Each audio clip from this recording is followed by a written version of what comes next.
दोस्तों इस वीडियो में देखते हैं 3 वीकली ब्रेकआउट स्टॉक जिनमें वीकली टाइम फ्रेम में ब्रेकआउट मिला है और आज के दिन यानी कि शुक्रवार के दिन वीकली कैंडल उसके ऊपर क्लोजिंग भी दे चुकी है। तो आने वाले दिनों में ये स्टॉक अच्छा परफॉर्म कर सकते हैं क्योंकि यहाँ पर हमें वीकली ब्रेकआउट मिला है। तो अब हम इन तीनों स्टॉक को एनालिसिस करेंगे वीकली टाइम फ्रेम पर और डेली टाइम फ्रेम पर भी देखेंगे कि अब हम यहाँ पर किस तरीके से एंट्री बना सकते हैं, कहाँ पर हमारा एसएल होना चाहिए और क्या हमें टारगेट रखना चाहिए। यहाँ पर हमारा सबसे पहला जो स्टॉक है वो है इरेडा का स्टॉक। इरेडा में अगर आप देखोगे तो यहाँ पर देखिए हमें वीकली टाइम फ्रेम पर ब्रेकआउट देखने को मिला है। काफी सारे वीक से ये स्टॉक यहाँ पर फंसा हुआ था।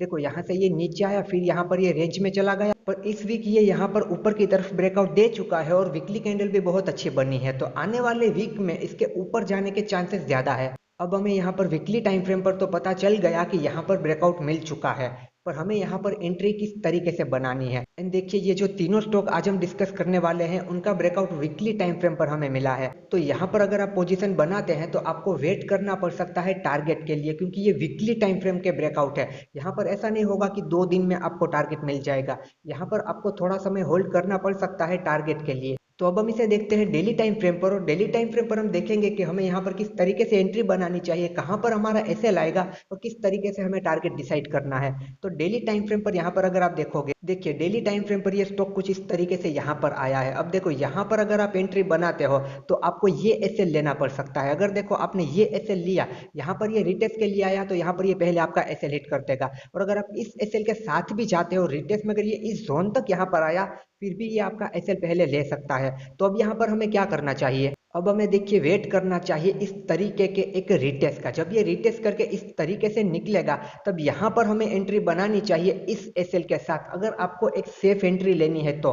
पर जब ये यहाँ पर देखो रिटेस्ट करने के लिए, देखो इस लेवल पर रिटेस्ट करने के लिए आता है, तो आपको अगर जल्दी एंट्री लेनी है तो आपको 1 आवर टाइम फ्रेम में शिफ्ट हो जाना है। और 1 आवर टाइम फ्रेम में अगर आपको देखो कुछ इस तरीके से प्राइस एक्शन मिलता है, यहाँ पर एक स्ट्रक्चर का ब्रेकआउट मिलता है, तो इस लेवल पर यहाँ पर आप इस तरीके से ऐड कर सकते हो। या फिर आपको सेफ एंट्री बनानी है तो देखो इस ब्रेकआउट पर ही आपको ऐड करना चाहिए। यहाँ पर आपकी एंट्री होगी, ये आपका एसएल का पॉइंट होगा। और टारगेट आप देखो इतना डिसाइड कर सकते हो, जितनी ये यहाँ से इसकी रेंज है उतना ही टारगेट आप ऊपर की तरफ यहाँ से डिसाइड कर सकते हो।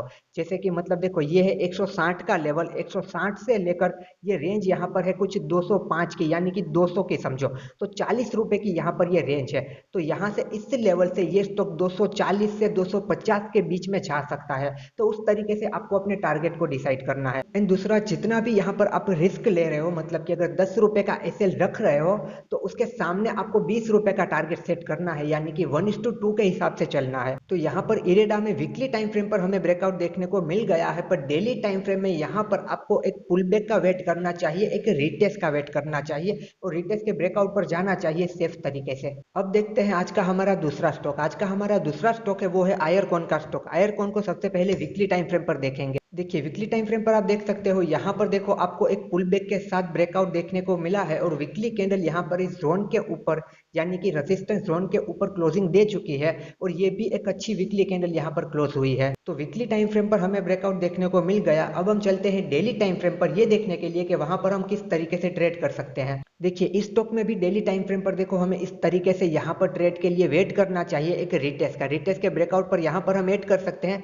इस एसएल के साथ, क्योंकि देखो यहाँ पर डेली कैंडल क्लोज तो हो चुकी है, पर सपोज करो कि नेक्स्ट वीक वहां पर मार्केट डाउन रहती है और ये ब्रेकआउट फेल करके यहाँ पर इस तरीके से नीचे आ जाता है, तो यहाँ पर हमें एक रिटेस्ट का वेट कर लेना चाहिए कंफर्मेशन के लिए। एंड यहाँ पर हम स्विंग ट्रेड के लिए देख रहे हैं, इसीलिए हम यहाँ पर डेली टाइम फ्रेम को एनालिसिस कर रहे हैं। अगर आपको पोजिशनल जाना है सिर्फ और सिर्फ वीकली टाइम फ्रेम के बेसिस, आप सीधा वीकली टाइम फ्रेम पर ट्रेड ले सकते हैं लास्ट स्विंग लो के एसएल के साथ। पर वहां पर आपको कुछ महीने के लिए होल्ड करना पड़ सकता है। यहाँ पर क्या होगा, डेली टाइम फ्रेम के हिसाब से जाओगे तो आपको कुछ दिनों के लिए ही होल्ड करना पड़ेगा और वहां पर आपका टारगेट मिल सकता है। आज का हमारा तीसरा और आखिरी स्टॉक है वो है ओएनजीसी का स्टॉक। ओएनजीसी को सबसे पहले वीकली टाइम फ्रेम पर देखेंगे। तो वीकली टाइम फ्रेम पर यहाँ पर आप देखो तो ये ब्रेकआउट लेवल पर है। देखो यहाँ पर ये रहा इसका ब्रेकआउट एरिया और ये एग्जैक्ट अपने ब्रेकआउट एरिया पर है। यहाँ पर इसका ब्रेकआउट लेवल है कुछ 292 का। जब ये 292 नेक्स्ट वीक में क्रॉस करता है, एक डेली टाइम फ्रेम पर कैंडल क्लोजिंग दे देती है, तो वहां पर हम इसे देख सकते हैं। पर अभी इसमें वीकली टाइम फ्रेम में ब्रेकआउट नहीं मिला,